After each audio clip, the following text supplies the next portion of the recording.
Hello and welcome. In this video I'm going to complete a series of tasks for segment routing on OcNOS devices.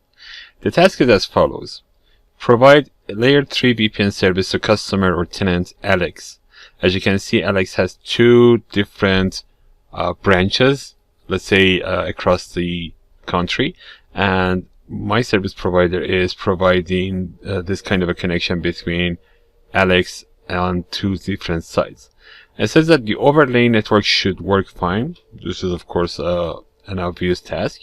And the third one says use BGP as a PEC routing protocol. And Alex AS is going to be 200. Which means that what we are trying to do is to use the same autonomous system number on both sides, which asks us to configure something like AS override on router 3 and router 6, which are going to be our Ps, or configure allow ASIN on each one of these routers. And I assume that the branches of this company don't have an expert let's say administrator to configure this kind of stuff. So what I'm trying to do is to use AS override on router 3 and router 6 for this configuration. On MPLS part of the course, of course, I have done the same thing. Most of the things that I'm going to do here is going to be almost the same. So let's do this. I'm going to go to router 3 and router 6. I already have configured MPLS. Segment routing is going to have the labels for us, so I don't need to configure anything like LDP here. The only configuration I need to do on OENet Solutions Network is going to be the BGP configuration between two routers, R3 and R6. So let's start this. On R3, I'm going to go to router BGP, and let's say that our autonomous system number is 100. I'm going to say, I can just configure BGP router ID, but let's say that we're just going to go with the neighbor configuration, which is going to be 6666, which is in the same remote AS as I am. And I'm going to use an update source of 3333. And then I'm going to say address family, and the only thing that I'm going to configure is going to be VPN v4 unicast. I'm not going to configure IPv4 unicast address family here. So I'm going to say neighbor 6666 is going to be activated. That's it. And then I'm going to say commit on this side. I'm going to do the same thing on router 6 now. I'm going to say configuration router BGP 100. My neighbor is going to be 3333 in remote AS 100. And this neighbor is going to use an update source of 6666. And on their address family VPN v4 unicast, I'm gonna activate this neighbor. So that's it, and I'm going to say commit. So if I just say do show IP BGP summary, I should see that after some time I have this, and I should say, as a matter of fact, show IP BGP VPN v4 summary, all summary of course, all summary, and it says that this is up and running. I can just send some prefixes, but that's okay, I don't really need to do this. The other thing per task requirement is to create the VRFs, and we are going to configure this interface, which is Ethernet 6. On router 3, I'm going to do this. I'm going to say exit, and I'm going to say IP VRF, and let's say Alex is going to be this. I can just configure an RD value of, let's say 200, just to make it simple, and a route target of export and import of 200. I'm just using these numbers for the sake of simplicity.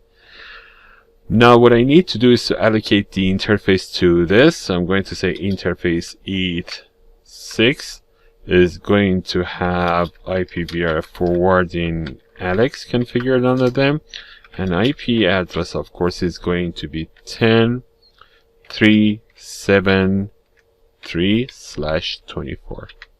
And then I'm going to say commit this configuration, and also I need to create this VRF under address families for BGP. So I'm going to say router BGP 100, what I'm going to do, first of all, it says that I should create an adjacency with this, and I need to do it under the VRF itself. So I'm going to say address family IPv4, but not unicast, but VRF Alex. And under this, I'm going to say neighbor is going to be 10.377, which is going to be in remote AES of 200. And task says that I should configure kind of a configuration in which these two branches could use the same autonomous system number, which is going to be AS override. And I'm going to do this. And then I'm going to commit this configuration. So here there is a problem. Here it says that activate the neighbor for this. So one line of command is missed, and that should be activation. So I'm going to say activate and hit enter, and then I should commit the configuration. So you could see that it just explains everything for you. It says that this neighbor is not activated, and where was this? Activate the neighbor for the address family first. So it is just giving you the error, and you can easily fix this. So if I just say end, save, and show running config of router BGP, you can see the BGP configuration here. We have this one for this specific neighbor configured. Exactly. And also I'm going to say show run VRF Alex, which I'm going to use it on the other side. So I'm just going to copy this, go to router 6. On router 6, the interface is going to be Ethernet 6, the same as what we have on the other side. So I'm going to say configure terminal. First of all, I'm going to create this VRF. Then I'm going to say interface ETH6, and it's going to have an IP address of 10.6.8.6/24. But if I do this, then what is going to happen? If I just say IP VRF forwarding Alex, this is going to remove the IP address. And I'm going to do this one more time just to make sure that this is going to work. So if I just say show run interface ETH6, okay, I have the IP address configured under that. Let's go to router BGP 100. I need to create this address family IPv4 VRF Alex. Under this, I'm going to say neighbor 10.6.8.8 is going to be in remote AES 200. It's going to be activated, and it's going to have AS override configuration here. So I'm almost done on here. Nothing more than that. So again, I can just say show run router BGP. So all the configuration that I need is done here. Now let's go to Alex and do the configuration on that. What I'm going to do is to go to router 7. This is completely loaded. And router 8. These two I'm going to just close them because you can see these characters here. You can just close the session and open it again, and they are going to be fixed. So on router 7 and on router 8. Now I'm not going to have any problem. So OcNOS. Then let's go to global configuration. Then set the host name to R07. Now what I need to do is to configure the interface. So I'm going to say interface ETH1. It's going to have an IP address of 10.377/24. Interface loopback is going to have an IP address of let's say 7777, and let me just do this, 7777/32 secondary. And then what I'm going to do is to advertise this into BGP. So I'm going to say router BGP 200. My neighbor is going to be 10373, which is in remote AS 300. Here we don't have any idea of VRF configure. And that is the only thing that we are going to have. Address family IPv4 unicast. That's it. And then this neighbor should be activated.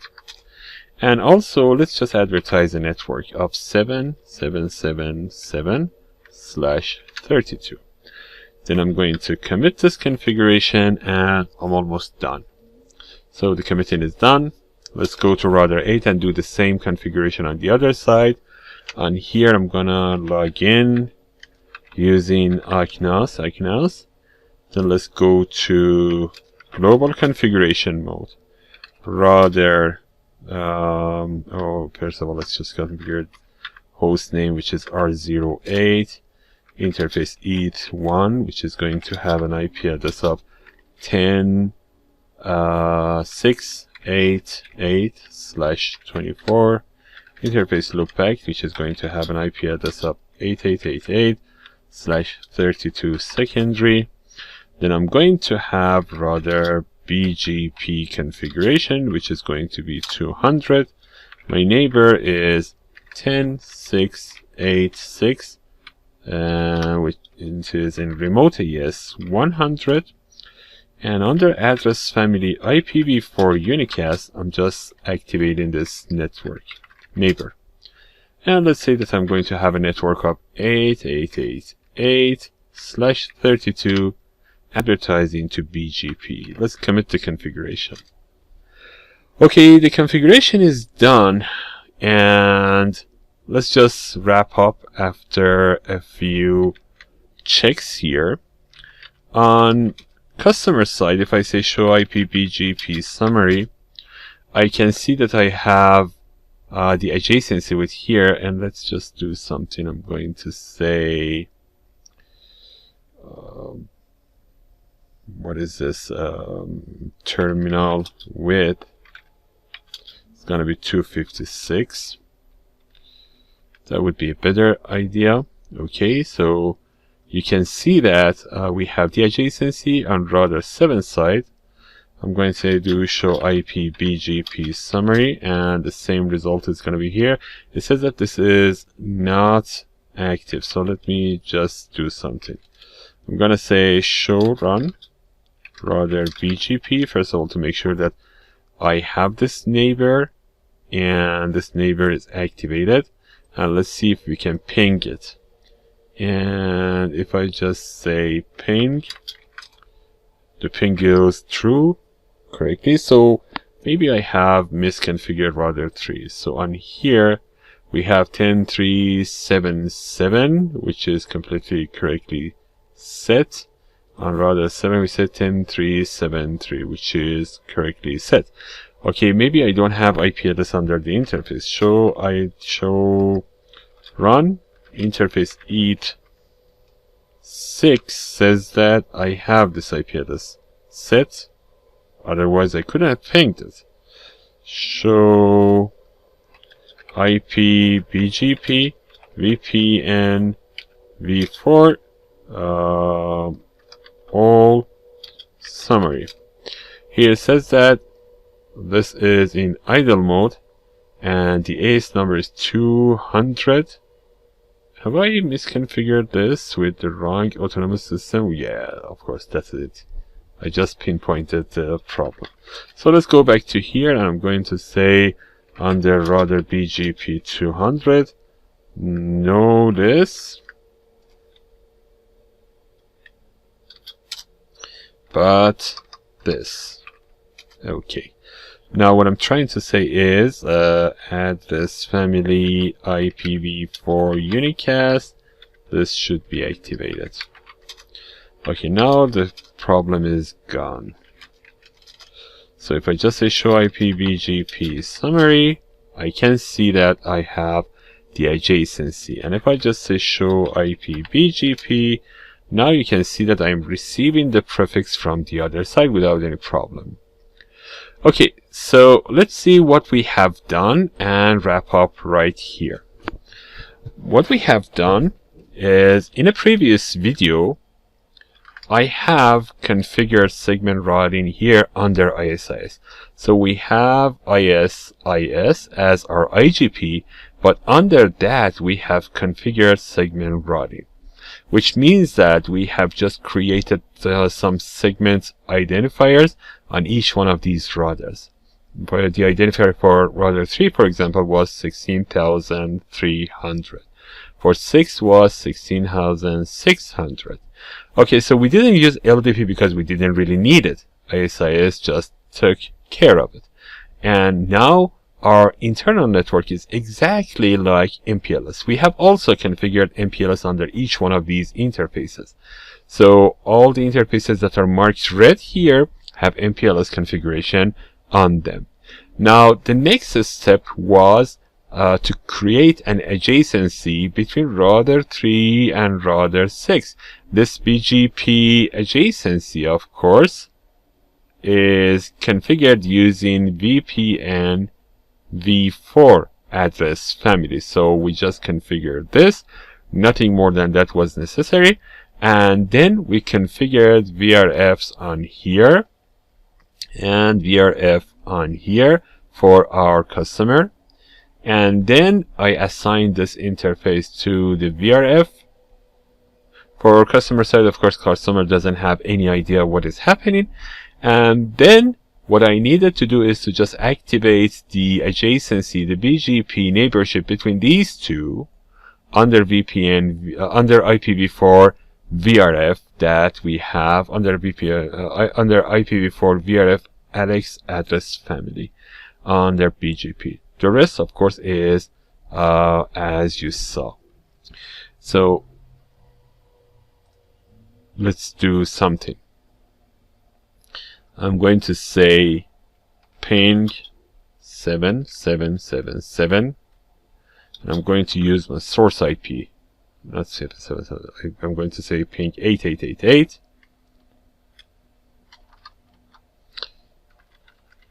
And I'm going to use a source IP of 7777. And you can see that the ping goes through without any problem. If I use traceroute, I'm going to say traceroute 8888, and it doesn't go through because I have not specified the source. So what I'm going to say is to say traceroute. The protocol is IP, name of the VRF nothing because I'm on customer side. Target IP address is 7777.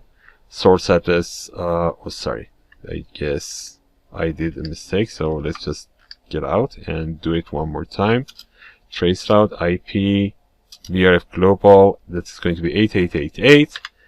Source IP address is 7777, and numeric display is okay. Nothing more than that. Okay, so it goes through the network. It doesn't show anything inside the network, and it just gets to the destination, which is 8888 on the other side. So everything is working just fine. Our reachability is in there, and our task is accomplished. I hope this has been informative for you, and see you in next video.